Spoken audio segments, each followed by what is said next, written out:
अगर हमारी भगवदाकार वृत्ति है तो हर स्थिति को सहने की सामर्थ्य। मान लीजिए बहुत ऊंची स्थिति के लिए आपको कष्ट सहना पड़ेगा, आपको जानबूझकर कष्ट सहना पड़ेगा। थोड़ी देर बैठना सीखिए। ये आज भी गुरुजनों में हमने देखा है, समय है, उस समय में अपने आसन पे रहते हैं, आसन पे बैठते हैं।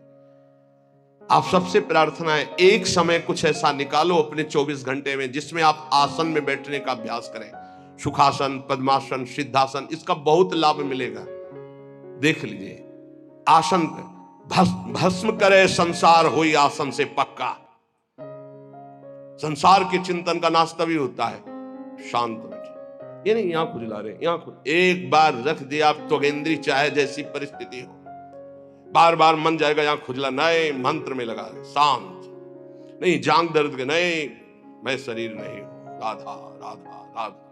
धीरे धीरे देखो शून्याकार वृत्ति आने लगेगी। भली बुरी को कहे रहे सही सबका धक्का। कोई गाली दे, कोई अपमान करे, इन बातों पर ध्यान नहीं दिया जाता। मत वाले हाथी की चाल चला जाता है, मस्त गजेंद्र की तरह भूखते रहो, कोई फर्क नहीं पड़ता। भली बुरी सबकी सुनी लेबे, करी गुजरान गरीबी मां, मन लागो मेरो राम फकीरी मां। कहत कबीर सुनो भाई साधु, साहब मिलत सबूरी मां, मन लागो मेरो यार फकीरी मां। शांत भाव से सब सह गए। धीरज धै संतोष रहे, दृढ़ हुए ठहराई। धैर्यवान, पक्का स्वभाव, विचलित ना हो। जहां जमा के पैर रख दिया, जमा दिया, हटा नहीं सकते, गर्दन कटा सकते हैं। यह है सूरवीर योद्धा का मार्ग, भजन का। अर्थात जितने माला, जितना पाठ, जितना नियम, कभी छोड़ नहीं सकते। धीरज धैर्य संतोष रहे, दृढ़ हुए ठहराई। नियमावली को प्राणपन से निर्वाह करना, ये विनोद की बात नहीं, परमार्थ। ऐसे थोड़ी तत्वबोध, ऐसे परमात्मा प्राप्ति थोड़ी होती। जानबूझकर हर सुखों का त्याग करके अपने को कठोर बनाया जाता है, अपने को मजबूत बनाया जाता है। धीरज धैर्य संतोष रहे, दृढ़ हुए ठहराई। जो कछु आवे खाई, बचे सो दे लुटाई। संग्रह न करे। बड़ी श्री जी की कृपा है जो अपने लिए कभी संग्रह ना हो। अपना नाम, अपना मकान, अपना वैभव अगर गृहस्थी में भी है तो ठाकुर जी के भाव में रखे तो जीवन मुक्त होने के लिए बढ़िया अवसर है।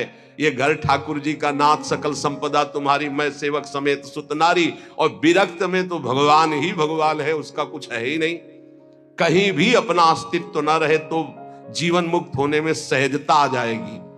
लगे न माया मोह जगत की, छोड़े आशा। बहुत ध्यान देने योग्य बात।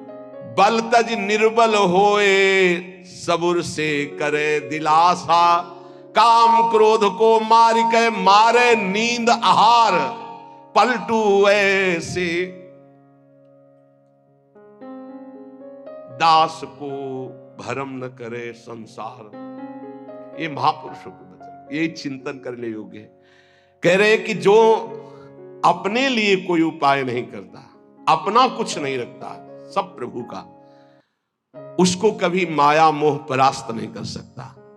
जो किसी से कोई आशा नहीं रखता, अपना बल नहीं है, बल हरि का, गुरुदेव का, तो काम क्रोध को मार के मारे नींद आहार, इस पर जरूर चलना चाहिए।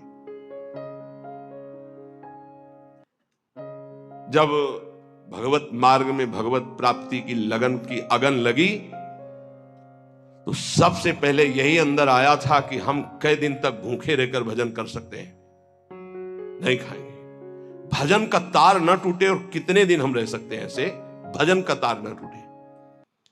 हर कष्ट में भजन, हर सुविधा में भजन, संसार के किसी भी क्षेत्र में भजन, भजन न छूटे, इसका अभ्यास हमें करना है। यह दृढ़ निश्चय कर लिया गया था बचपन में ही।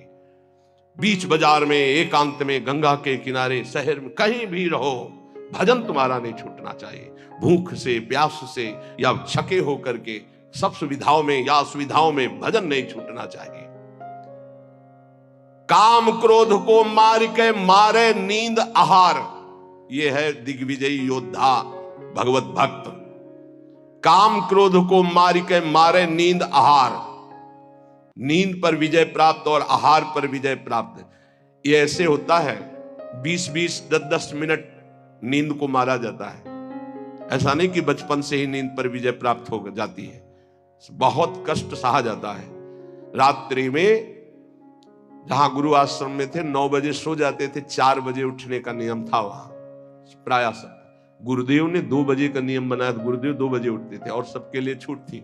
2 बजे उठते थे, 2 बजे उठा देते थे। प्रातः 2 बजे उठना और रात्रि के 9 बजे शयन करना, ऐसा नियमावली बनाई थी गुरुदेव भगवान ने। धीरे धीरे 9 से 9:10, 9:20, धीरे धीरे 10 तक पहुंचे। ऐसी लगन जब बढ़ती है 3 घंटे विश्राम, 12, 1, 2, बस वही लीला यहां चल रही है। जो अभ्यास दृढ़ कर लिया जाता है वो अभ्यास दृढ़ हो जाता है। नींद अगर हमको परास्त करे तो साधक कैसा? हम अपना सत्संग भगवत प्राप्ति के लिए होता है, मनोरंजन के लिए नहीं होता। यहां वही बैठेगा जिसे भगवान की कृपा से भगवत प्राप्ति करवानी है, भगवान को वही बैठेगा। काम क्रोध को मार के मारे नींद आहार। अब उल्टा, जो मारे नींद आहार वो काम क्रोध को मार के, जो नींद और आहार को मार देगा वो काम विजयी हो जाएगा, वो क्रोध विजयी हो जाएगा। पक्का समझ लो, आहार से ही काम प्रकट होता, काम से ही क्रोध प्रकट होता। क्रोध और नींद दोनों गुरु भाई हैं, तमोगुण से प्रकट होते। निद्रा आलस प्रमादो तम तत्तामस मुदाहरतम। पलटू ऐसे दास को भ्रम न करे संसार, ऐसे दास को भ्रमित नहीं करती है माया। साहब के दास कहाए यारो, जगत की आस न रखिए। समर्थ स्वामी को जब पाया, जगत से दीन न भाखिए। थोड़ा सा तो सहयोग कर ही दो आप। नहीं, कभी भगवान का दास होकर किसी भी निमित्त उत्सव आदि के लिए भी नहीं, किसी से हमें कभी भी इशारा करना पड़े किसी भी बात के लिए, बिल्कुल नहीं, बिल्कुल नहीं। कोई ऐसा उत्सव नहीं, ना लेना ना देना, मगन रहना। हरिनाम लेना, हरिनाम देना, राधा नाम गाना, राधा नाम गवाना, यही हमारा उत्सव है।